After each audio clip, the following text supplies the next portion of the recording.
Hey guys, Big C down here. The swell on the east coast at the moment is absolutely pumping, especially in New South at the moment. It is the next level. Got a new wave rolling in, so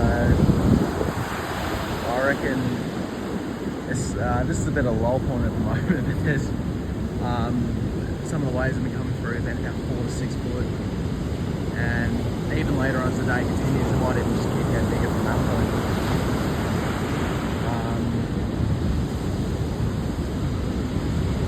And the sets have been about 4 to 6 wave sets that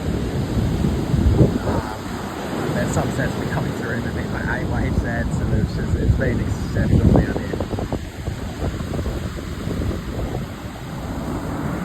And it's actually not too windy. That's pretty crazy as well. So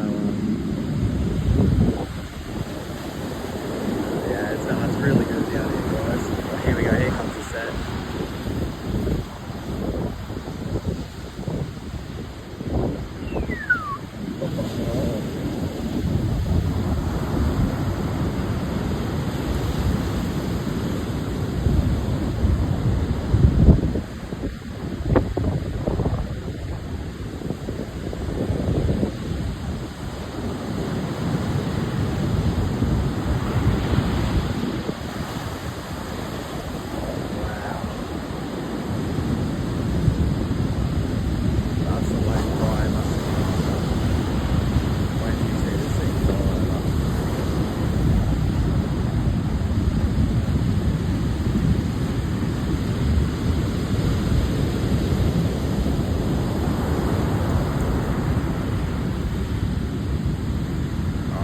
See you guys.